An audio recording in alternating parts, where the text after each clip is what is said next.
Hello mga kadiskarte! Welcome back again dito sa aking YouTube channel. This is Clarice po, ang inyong madaldal na kadiskarte. So sa video na ito is another utangan online pa rin yung pag-uusapan natin. Mga kadiskarte, itong loan app na ito is bago pa lang sa Google Play Store. Nagbabasa po ako ng mga review sa online loan app na ito. Ang sabi dito ng isang commenter nila, I already installed this app. Is so annoying to use, such as a waste of time. So sabi dito, ang iba pa mga diskarte, where is the money you approved me? 2,500 but no money sent in my account. So hindi daw nag-send ng money na na-approve naman siya. So isa pa, scam app, bogus garbage app in Play Store, remove it. So bakit po ganito yung mga sinasabi? May ibang commenter naman dito mga kadiskarte na nagsasabi, I got a text that my loan is 100% approved. Is this a scam or true? So mga kadiskarte, meron pang isang commenter na nagsasabi dito, a scam app, don't download it. So pagkatapos dyan mga kadiskarte, may isa pang commenter dito, auto-rejected. Download this app after you fill out in your information is got rejected. So, ang isa pang commenter dito mga kadiskarte, fake. Nag-fill out ako tapos puno daw yung slot. So mga kadiskarte, yun po yung mga reviews po na nabasa ko sa online loan app na ito na sinasabing scam itong loan app na ito. Kinukuha lang yung mga details ng loan app na ito. So mga kadiskarte, kung gusto nyo malaman anong online loan app na ito, please keep on watching kasi i-review ko sa inyo kung talagang hindi nag-a-approve itong online loan app na ito. Susubukan ko talaga ito para ma-review ko sa inyo. Kulang ang budget, ang mahal ng mga bilihin. No problem, may solusyon tayo. Gamit ang isang valid ID, makakautang ka na sa loob ng 10 minutes o mas mabilis pa. Mag-apply ng loan kahit anong oras, kahit gabi o kahit weekends or holiday. Maaaring e-check ang pinned comment sa video na ito, bisitahin ang link at mag-apply na. Mga kadiskarte, bago tayo magsimula, disclaimer po muna tayo, ang video na ito ay hindi financial advice. This is for general information purposes only. Mga kadiskarte, dahil road to 10k subscribers na po tayo, mamimigay po ako up to 10,000 pesos. Hahanapin nyo na po yung hashtag word sa loob ng video na ito. Ang unang 5 tao na makakomment ng tamang hashtag word ay mapapasama po sa aking listahan. Kung kayo ay bago dito sa aking YouTube channel at hindi pa kayo nakasubscribe, please, huwag kalimutang mag-subscribe at i-click ang notification bell para ma-update kayo sa bawat video na ibabahagi ko sa inyo. So mga kadiskarte, hindi na natin po patatagalin pa itong online loan app na sinasabi ko sa inyo mga kadiskarte na nabasa ko yung mga reviews nila na puro negative na lang yung lumabas, is ito pong TechCash. Ang TechCash po is under po ng TechWang Lending Corporation.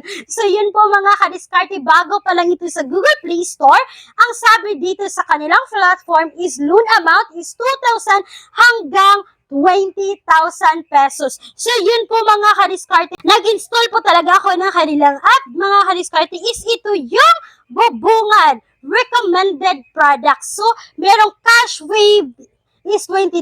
Meron dito sa baba, merong Money Max, Quest Loan, Trash Cash, Flash Cash, Sky Loan, Teen Cash. So dami palang offer ng TechCash mga kadiskarte. Mamili lang po kayo dyan kung saan nyo pwede or gustong mag-apply. Pero itong sinubukan ko mga kadiskarte is si Cash Wave po. So itong si TechCash mga kadiskarte, isa yun lang yung in-install nyo na app. Pero ang dami yung pagpipilian pag na-open nyo na siya mga kadiskarte. So si Cash Wave po, ito yung kailangan yung i-fill out, yung personal information, yung work information, yung contact information, yung identity information, at yung bank information po mga kadiskarte. Dito sa personal information is yung personal marital status natin, yung number of children, tapos yung address natin. Dito po sa kanilang work information is kailangan nyo pong mamili kung ano yung trabaho ninyo, kung ano yung source of income ninyo. Sa contact information mga kadiskarte, si TechCash po ay nanghihingi lang po ng 2 contact person at kailangan po nilang ilagay or kailangan po natin ilagay dito yung ating email address natin. At then mga kadiskarte, yung identity information nila sa Tcash po, ito yung mga valid ID na pwede dito. UMID, SSS, TIN, passport, voters ID, national ID, PRC, postal ID, driver's license, at yung PhilHealth ID. So mga kadiskarte, pagkatapos mo mamili dyan ng valid ID, kailangan po nating mag-submit ng photo ng valid ID natin. Then the next dito mga kadiskarte is yung payment information. So meron po silang e-wallet. So GCash yung ginamit ko. Then kailangan nyo po maglagay dito ng GCash number natin. At pagkatapos dyan mga kadiskarte is ito yung bubungad. So mga kadiskarte, yung loan amount dito is 2,500. Yung comprehensive service fee nila is 1,125. Yung amount na ma-receive mo dito is 1,350 mga kadiskarte. At dito sa baba makikita mo yung loan period na sabi, 2 installment, 3 installment, at 6 installment. So yung open dito is 2 installment. Yung repayment plan dito mga kadiskarte is 2,475 sa unang due date dito. So mga kadiskarte, nag-apply po talaga ako dito kay Tcash mga kadiskarte para mapakita ko sa inyo kung kailan talaga siya babayaran. Kasi po sa information na binigay nila is hindi mo makikita kung kailan talaga siya babayaran. Pero mga kadiskarte, hindi talaga po ako na-approve dito kay Tcash. Kaya talagang totoo yung mga comments doon sa Google Play Store na hindi siya nag-a-approve. So mga kadiskarte, nasa sa inyo yan kung susubukan ninyo si Tcash, kasi sa akin is hindi rin ako na-approve dito. Pero kung kayo ay may personal experience kay Tcash, kung kayo ay na-approve, comment nyo lang po sa comment section. So mga kadiskarte, hindi ko sinasabi na mag-apply po talaga kayo dito kay Tcash. Nasa sa inyo yan kung susubukan mo itong online loan app na ito. So mga kadiskarte, that's all for today's video. Kung kayo ay employed or self-employed at gusto nyo mag-apply sa bangko, you can now message me sa aking Facebook page, Diskarte with Clarice. Pwede po ako ang mapaprocess ng application ninyo. 3 to 10 banking days yung antay natin para malaman natin kung kayo ay approve or decline dito. Mga kadiskarte, please take note that all applications submitted is subject for bank approval.